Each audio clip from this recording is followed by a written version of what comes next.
नमस्कार दोस्तों। अब यहाँ पर मतलब जो यहाँ पर पैलेस्टाइन को सपोर्ट करने वाले लोग हैं ना, उनका एक बस लॉजिक ये रहता है कि भाई वो जो लैंड थी, वो जो ज़मीन थी वो पैलेस्टाइन की थी, ठीक है। और अब उसको मतलब कि इसराइल ने कब्जा कर लिया। तो ज़रा सोचे कि आपके घर से आपको जब बाहर निकाल दिया जाए तब आपको कैसा लगेगा। चलिए ठीक है, फेयर इनफ, ये जो आपने रीज़न बताया है फेयर इनफ है। लेकिन फिर आप इराक में क्या कहेंगे, आप ईरान में क्या कहेंगे, जो कि पहले उसमें 1% भी मुसलमान नहीं थे। मतलब वहाँ पर वो इस्लामिक कंट्रीज नहीं थे, ठीक है। एक स्पेन की बात आप कर लीजिए, इंडिया की बात करिए, इंडिया के कश्मीर की बात आप करिए कि भाई वहाँ पर मेजोरिटी हो गई है। तो क्या अगर हम वहाँ पर ऐसा काउंट करें कि वहाँ पर पहले हिंदू थे और अब मुसलमान जितने भी रहते हैं उनको भगा दिया जाए, तो क्या ये लॉजिक ठीक बैठेगा? अब पाकिस्तान देख लीजिए, अफगानिस्तान देख लीजिए, ये दोनों पहले कोई मुस्लिम उसमें एक बंदा भी कोई, या फिर एक महिला या फिर एक पुरुष भी यहाँ पर नहीं थे। मैं इवन अफगानिस्तान की भी बात कर रहा हूँ। ये जो फैलाया है वो डर के या फिर के तलवार के जोर पर आपने फैलाया है। अगर इस लॉजिक को हर जगह पर लाया जाए, जब इस टाइप का लॉजिक सामने लगाओगे ना, तब उनकी बोलती बंद हो जाती है। इसी के साथ ये वीडियो शुरू करते हैं। इसराइल का इलाका है वो पिछले 3000 सालों से यहूदियों ने उसको आबाद कर रखा है और उस सरजमीन के ऊपर सबसे पहला हक यहूदियों का है। इजरायली फोर्सेस को पहली बड़ी सफलता मिली। इजरायली फोर्सेस ने हमास के naval commander Mohammed Abu Ali को उठा लिया है। इसराइली रिटेलिएट करते हैं तो पूरी दुनिया में ये शोरों गुआगा करते हैं कि जी मुस्लिम मुस्लिम मुस्लिम मुस्लिम मुस्लिम। और पाकिस्तान इतनी बड़ी बेवकूफ रियासत है जिसने अपने पासपोर्ट पर लिखकर लगाया हुआ है कि ये पासपोर्ट दुनिया के तमाम ममालिक सवाए इसराइल के लिए कारआमद। फिलिस्तीनी आतंकी संगठन हमास के हमले के बाद जवाबी कार्रवाई में इजरायली फोर्सेस को पहली बड़ी सफलता मिली। इजरायली फोर्सेस ने हमास के naval commander Mohammed Abu Ali को उठा लिया है। मोहम्मद अबू अली की ब्रिगेड ने ही इजरायली म्यूजिक फेस्टिवल पर भयावह हमला किया था। इजरायली वायुसेना ने उस इमारत पर भी बम गिराया जहां आतंकवादी संगठन हमास के बड़े कमांडर रहकर युद्ध का संचालन कर रहे थे। आतंकी संगठन के कई ऑपरेशनल मुख्यालयों को भी निशाना बनाया गया। हमास के कमांडर मोहम्मद कासा के दफ्तर पर भी एयरफोर्स ने बम गिरा डाला। इससे वो मौके पर ही ढेर हो गए। इसराइल का इलाका है वो पिछले 3000 सालों से यहूदियों ने उसको आबाद कर रखा है और उस सरजमीन के ऊपर सबसे पहला हक यहूदियों का है। उस सरजमीन के ऊपर अगर मुसलमानों ने एग्जिस्ट करना है तो उन्हें इसराइल के साथ पीसफुल रिलेशंस बनाने होंगे। इसराइल का दिल इतना बड़ा है कि उसने अपनी आर्मी में मुसलमान फौजियों को भर्ती कर रखा है। आपके आधे से ज्यादा फलस्तीनी जो है रोज बॉर्डर क्रॉस करके इसराइल के अंदर दाखिल होते हैं, जॉब्स करते हैं, रोजगार कमाते हैं। और ये जो हमास है ये मासूम लोगों की शील्ड को इस्तेमाल करती है, मासूम इसराइलियों के ऊपर हमला करती है और उसके बाद जब इसराइली रिटेलिएट करते हैं तो पूरी दुनिया में ये शोरों गुआगा करते हैं कि जी मुस्लिम मुस्लिम मुस्लिम मुस्लिम मुस्लिम। वो तो सही है, लेकिन पाकिस्तान जो है वो एक तरफ खड़ा रहता है कि जी हम तो इसराइल का साथ नहीं देंगे, जबकि सऊदी अरब तक उससे बातचीत करने को तैयार है और दूसरी कई इस्लामिक कंट्रीज जो हैं वो इस वक्त इसराइल से बात करने के लिए बहुत अपना इंटरेस्ट शो कर रही है। लेकिन हमें तो वैसे कोई काउंट भी नहीं करता। वैसे आपके ख्याल से हम करें ना करें, मतलब इसराइल को क्या फर्क पड़ता है कि अगर हम कहें जी हम तस्लीम नहीं करते, वो कोई तबाह सही हो बात जाएंगे है। हमारे ना करने से। यानी इसराइल को तस्लीम ना करने से जैसे इसराइल को कोई फर्क पड़ने वाला है। हालांकि वो मुसलमान उलमा भी इसराइल की मुखालफत करते हैं जिनकी एंजियोप्लास्टी हो चुकी है और जो टेक्निक जो है इसराइल के अंदर डेवलप की गई थी।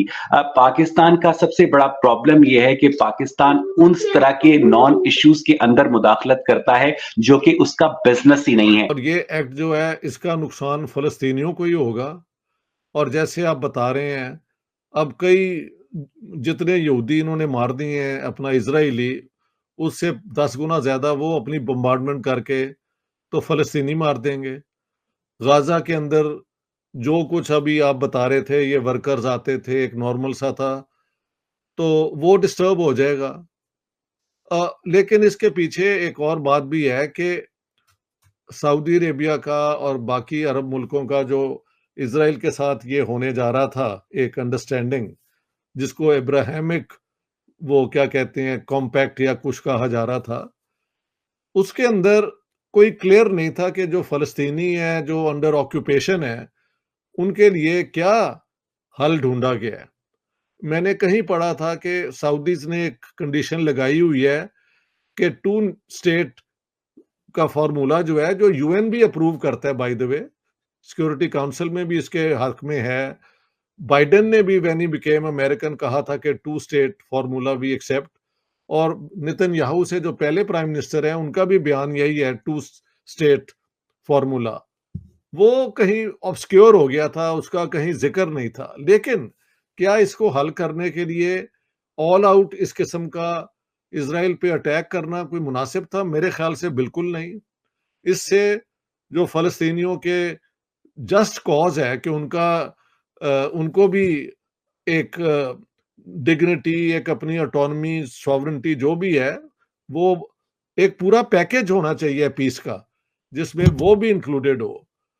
तो अब मेरे ख्याल से वो सारा, सबसे पहले तो वो ये हमास को कोशिश करेंगे कि इसका निस्तानाबूत खत्म कर दें, जो मुझे नजर आ रहा है। नेतन्याहू ने कहा है कि it's an all out war, it's not an operation.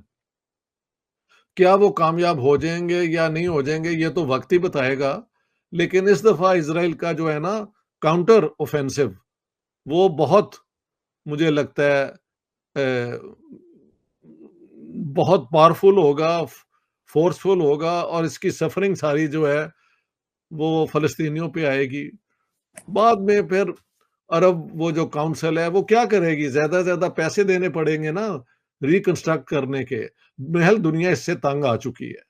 आपको एक बात समझने की जरूरत है कि टर्की को पाकिस्तानी कितना आइडियलाइज करते हैं। छुट्टियां मनाने जा रहे हैं, टर्की जा रहे हैं, ड्रामे देख रहे हैं, टर्किश ड्रामे देख रहे हैं, और तुर्की के जो इसराइल के साथ ताल्लुकात हैं वो किसी से ढके छुपे नहीं है। सबसे ज्यादा इसराइली टूरिस्ट जो हैं वो तुर्की का रुख करते हैं। इसका मतलब यह है कि तुर्की की हुकूमत को इतनी अकल है कि तमाम तर इस्लामी मंजन के बावजूद भी इसराइल के साथ डिप्लोमेटिक और ट्रेड रिलेशंस कायम करके, जो कि बिलियंस ऑफ डॉलर्स के ऊपर है, वो आपने कायम करने हैं। इसी तरह पाकिस्तान का चीन बहुत बड़ा दोस्त है, और चीन और इसराइल के जो ताल्लुकात है वो पूरी दुनिया के सामने मौजूद हैं। और पाकिस्तान इतनी बड़ी बेवकूफ रियासत है जिसने अपने पासपोर्ट पर लिखकर लगाया हुआ है कि ये पासपोर्ट दुनिया के तमाम ममालिक सवाए इसराइल के लिए कारामद है। कई लोग कह रहे हैं कि 2 स्टेट्स की बात भी की गई है और सोल्यूशन यही है कि दोनों को अलग अलग स्टेट्स दे दी जाएं, ताकि ये मसला हमेशा के लिए खत्म हो, बजाय हर थोड़े दिन में यही लड़ाई झगड़ा देखें।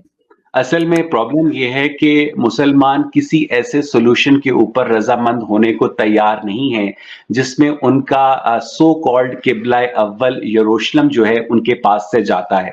अब यरूशलेम के ऊपर इसराइल का कब्जा है, और फलस्तीनी ऐसा कोई भी हल कबूल नहीं करेंगे, या बकौल आपके जो राइट विंग उलमा जिनको हम कह सकते हैं, जो राइट विंग मुस्लिम लीडरशिप है, उनके नजदीक जो यरूशलेम है वो फलस्तीनियों का हक है, और यरूशलेम जो है वो जुज़्वे ला यनफक है। अब प्रॉब्लम ये है कि आप अगर कहें कि फर्ज कीजिए, चले मैं आप ही की मिसाल देता हूं कि आपको कोई कहे कि आरजू काज़मी मेरी पहली मोहब्बत थी, शादी मैंने ज़किया से कर ली। ठीक है, अब शादी मैंने ज़किया से कर ली, लेकिन आरजू काज़मी चूंकि मेरी पहली मोहब्बत थी, इसलिए मैं ज़किया को भी अपने पास रखूंगा और आरजू काज़मी को भी अपने पास रखूंगा। अब this is bullshit, this is stupidity. ठीक है, आपके पास अपना काबा है, आपके पास अपना किबला है, आप उससे एंजॉय करें, आप उसकी तरफ मुंह करके जो करना है आपने करें। आपको क्या तकलीफ है कि आप जाकर बताएं कि जनाब ये चूंकि हमारा पहला किबला हुआ करता था। ठीक है, उन्होंने नहीं कहा था कि आप उसको पहला किबला बनाएं, और वो भी मुसलमानों की एक सियासी चाल थी कि मदीने के यहूदियों को राम करने के लिए। और जब उन्होंने देखा कि मदीने के यहूदी उनके झांसे में नहीं आए, तो उन्होंने जनाब उनको मदीना से निकाल भी दिया और उन्होंने किबला भी तब्दील कर दिया, और वही शहर जो है उनका दूसरा किबला ठहरा जहां पर इस्लाम के जो बानियान है वो वहां पर थे।